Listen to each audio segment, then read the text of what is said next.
За 3 гол асуудлаар асуулт асууя гэж бодож байна. Нэгдүгээрт нь төсвийн бодлогын шинжилгээ хүрээнд асуулт. За үндэсний статистикийн орооноос гарсан мөнгөний статистикийн мэдээллийн дагуу 26 оны эхний 4 сарын урьдчилан гүйцэтгэлээр улсын нэгдсэн төсвийн тэнцвэржүүлсэн орлого тусламжийн дүн 8.9 их 80 төгрөг хүрсэн. Энэ нь мөн оны өмнөх үеэс үетэй харьцуулахад 459.7 их 80 төгрөгөөр өссөн буюу төсвийн нийт зарлага эргэн төлөгдөх цэвэр зээлийн хэмжээ 10.4 их 80 байгаатай харьцуулахад төсвийн тэнцвэржүүлсэн тэнцэл 1.4 их 80 төгрөгт хүрсэн. За энийг бид нэр зөндөө ярьсан маа. Тэгээд нөгөө талдаа дотоодын нийт бүтээгдэхүүнтэй харьцуулсан төсвийн нийт зардлын эзлэх хувь 24 онд 38.3%, 25 онд 35 байсан бол 26 оны 4-р сарын урьдчилсан гүйцэтгэлээр 45% хүрсэн, бүр 45%. Тэгэхээр энэ хэмжээ дунджаар олон улсын түвшинд бол 25%-тай байвал сайн гэсэн ийм үзүүлэлт болж өгдөг. Тэгэхээр Монгол банкны судалгаагаар төсвийн урсгал зардлын дотоодын нийт бүтээгдэхүүнд эзлэх хувийн 1% өсөлт нь 2 улирлын дараагаас импортыг 0.2-оос 0.4%-аар нэмэгдүүлдэг. Нөгөө талдаа үндэсний аудитын газрын тайланд 25 оны хөгжлийн төлөвлөгөөний 57.3% нь үр дүнгүй, нийт санхүүжилтийн зөвхөн 37.9% нь гүйцэтгэгдсэн гэж дүгнэлт гарсан. За тэгээд яриад ивэл маш олон юм байгаа. Төсвийн доктортой эдлийн зөвлөлийн Монгол улсын хөгжлийн 27 оны төлөвлөгөөний төсөлд санхүүжилтийн их үүсвэр нь тодорхойгүй, хөрөнгө оруулалтын үр ашиг эдийн засгийн тооцоо бүрэн хийгдээгүй байх гэсэн дүгнэлт бас өгсөн байгаа. Тэг ингээд олон энэ статистик үзүүлэлтүүд, төсвийн доктортой эдл болон үндэсний аудитын гаргасан энэ дүгнэлтүүд тэгэхээр та өөрөө чөлөөлөе гэсэн аяныг эхлүүлсэн. Засгийн газраас хизээ яг төсвийн бодлогоо хумаад мөнгөний зөөлөн бодлого явуулж хувийн секторыг дэмжих вэ? Хэрхэн энэ байдлаас эдийн засаг дахь төрийн оролцооноос бүгдээрээ хувийн секторээс чөлөөлөх вэ гэдэг ихний асуултыг тавья. Өөрийн чинь гол зорилго бас уг нь энтэй нийцэж байгаа. Бодит байдал дээр хараахан биелэлээ олохгүй нөгөө талдаа цаг хугацаа алдаад байна.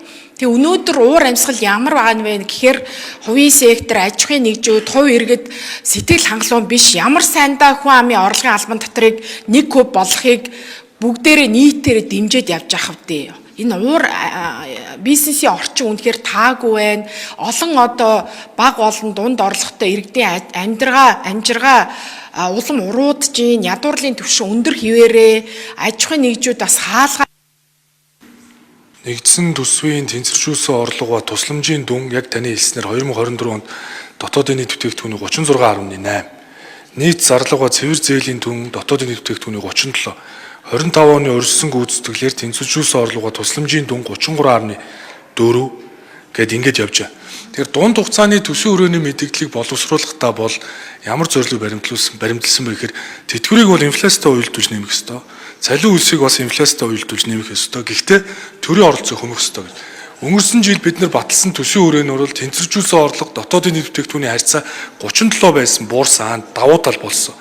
Энэ удаа дунд хугацааны төсвийн хүрээний мэдээллийг боловсруулахдаа төсвийн зарлагын дотоодын нийт бүтээгдэхүүнд эзлэх хэмжээг мөн үе шаттай бууруулсан. 27 онд 31.9, 28 онд 30.4. Энэ орон зайд бид нар татврын шинжилгээг хийх ёстой гэж зорж байгаа. Тийм учраас татврын хуулийг барихдаа хөдөлмөрлж байгаа хэм бүрийг дэмжиж, за тэгээд энд нэг орон зайг бий болгох, ажлын байрыг нэмэгдүүлэхийг бий болгох гэдэг зорилгоор энэ татврын хуулийг барьсан. Нөгөө нэг данс битүүмжилсэн дээр битүүмжлэхдээ хүртэл 20%-ыг нь үлдээгээ түүгээрээ урсгалаа санхүүжүүлээ явах хэдийн үр төлбөртэй байлаа ч гэсэн гэдэг бодлого ч гэсэн үүн рүү чиглэсэн. Жишээ нь гайлаар бараа бүтээгдэхүүн оруулж ирлэхэд нөгөө нөөд төлөхийг нь 2 сарын дараа төлж болно ч гэдэг юм уу. Дээрээс нь нөгөө аж ахуйн нэгжийн орлогын албатар 1 болж байгаа 2.5 болохоор за энд нэг 180 мянга шүү. Нөөд суудхан төлөгчийн босхыг 400 болохоор системээ эвдэхгүй тулд баримтаар бүртгэжээд 100% буцаа олголт хийжүүл ахаад 23 мянган компани шүү гэд. Гэтэл өөдөөс яг таны нөгөө хэлж байгаагаар нөгөө 1% гээд ороод ирэхээр эн чинь нөгөө төсвийн бодлогоо оруулж ирэхэд энэ өөрөө уйлдахгүй. Тийм учраас засгийн газрын тэр чөлөөлөөгээд байгаа бодлого ч хөдөлмөр эрхлэлтийг дэмжих бодлого байхгүй, хэрэглээг дэмжих биш.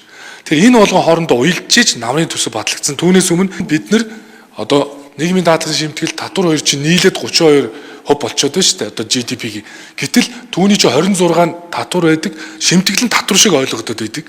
Тэгээ шодрог биш байгаад байдаг. Инфляцтай уйлжуулж нэмнэ гэдэг байдаг. Тэгээ нэмчихээр баг дээр нь баг нэмэгдээд, их дээр нь их нэмэгдээд байдаг. Ингээд явсаар байгаа шудраг бус байдал байгаад байгаа учраас энэ болгоныг засах ажлуудыг ингээд ээлж дараатай хийж байгаа.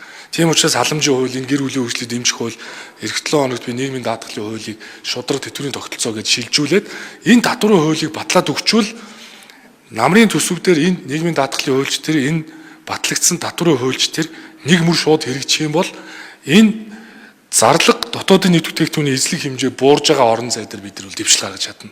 Тэгвэл энэ 5 жилийн чиглэл дээр тавьсан тэр индикатор дээр хүрч чаднаа л гэж ингэ зорж байна.